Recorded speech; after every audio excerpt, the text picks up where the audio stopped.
तुम्ही पण घरी ऊसाचा रस बनवता का? तुम्हाला माहिती आहे का? 90% लोकांना माहिती नाही की ऊसाचा रस घरी परफेक्ट कसं बनवतात. हा ज्यूस तुम्ही कसा परफेक्ट बनवायचा ते आज आपण पाहणार आहोत. आज सिक्रेट गोष्टी पाहणार आहोत. सगळ्यात पहिलं तर आपण व्हिडिओ शेवटपर्यंत नक्की पहा.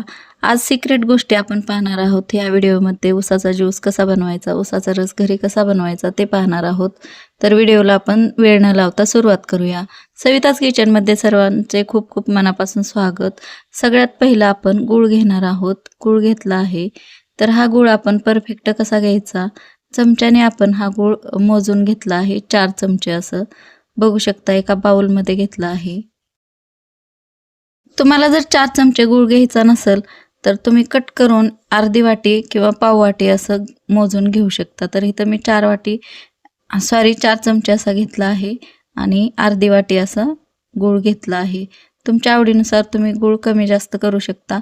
पण परफेक्ट आपल्याला ऊसाचा रस बनवायचा असेल तर अशा पद्धतीने बनवू शकतो. आपण यात अर्धा ग्लास पाणी टाकून सगळा गूळ वितळून घेतला आहे. गूळ सगळा आपण वितळून घेतला आहे. 4 चमचे असा गूळ घेतला आहे.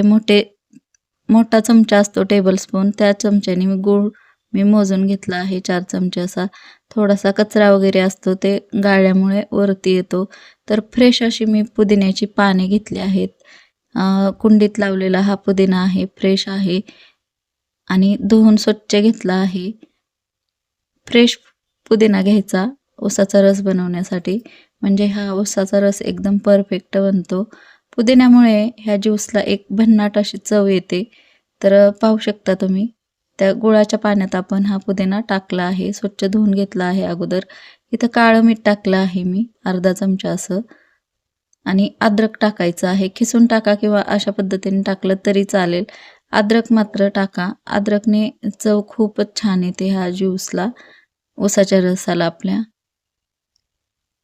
अद्रक टाकून झालं की आपल्याला यामध्ये टाकायचं आहे लिंबू. मोठं लिंबू एक आपण असं पिळून घ्यायचं आहे. ह्या पद्धतीने पिळू शकता तुम्ही किंवा चमच्याने म्हटलात तर 2 चमचे असं रस टाकून घेऊ शकता तुम्ही. पण एक मोठं लिंबू चांगलं रसरशीत आहे ते पिळून घेत आहे मी. लिंबू खूप महत्त्वाचं आहे आणि छान असं आपण लिंबू पिळून घेतलं आहे. आणि आता हे सगळं मिश्रण आपल्याला मिक्सरमध्ये टाकून मिक्सरला चालू बंद करून फिरवून घ्यायचं आहे. तर लिंबू चांगला आपण 1 लिंबू पिळून घेतला आहे. लिंबूमुळे चव खूप छान येते ह्या ज्यूसला. तर नक्कीच लिंबू पिळून घेऊ शकता तुम्ही. तर आपण हे मिक्सरच्या भांड्यात टाकून घेऊया आता. मिक्सरच्या भांड्यात टाकल्यानंतर आपल्याला फक्त बंद चालू करत असं हे फिरवून घ्यायचं आहे. आणि नंतर आपण सिक्रेट वस्तू टाकणार आहोत. सिक्रेट एक जिन्नस टाकणार आहोत. त्यामुळे ह्या ज्यूसचा जी चव आहे, जी भन्नाट चव आहे ती नक्कीच कळेल. आता आपण मिक्सरला फिरवून घेतल्यानंतर बर्फाचे खडे टाकले आहेत आणि पाहू शकता तुम्ही आता फिरवून झाल्यानंतर ह्याला एकदम असा बघा ऊसाच्या रसासारखं सेम दिसतंय ना, सेम ह्या पद्धतीने आपण फिरवून घ्यायचं आहे. सगळ्यात शेवटी बर्फ टाकून फिरवल्यामुळे ऊसाचा रस आपला हा छान भन्नाट चवीचा तयार आहे. आणि हो, आपण घरी बनवून हा ऊसाचा रस फ्रेश असा पिऊ शकतो. गुळामुळे सेम ऊसाच्या रसाची चव नक्की ह्या ज्यूसला येते. तर अजून आपण बर्फाचे तुकडे घालून सर्व करूया. खूप छान हा ज्यूस बनतो. नक्कीच बनवा. खूप वेळ लागत नाही. 5च मिनिटात हा ऊसाचा रस बनतो आणि उन्हाळ्यात हा खूप उपयुक्त आहे आपल्या शरीरासाठी. शरीराला गारवा देण्यासाठी हा ज्यूस खूप चांगला आहे. माठातलं पाणी वापरू शकता तुम्ही जर तुम्हाला फ्रीजमधलं वापरायचं नसेल तर. छान असा आपला परफेक्ट असा ज्यूस तयार झाला आहे. ऊसाचा रस तयार झाला आहे. तर बघू शकता. जर व्हिडिओ आवडला तर व्हिडिओला लाईक करा, शेअर करा आणि सविताज किचन या चॅनलला सबस्क्राईब नक्की करा. आता आपण ग्लासमध्ये सर्व करूया.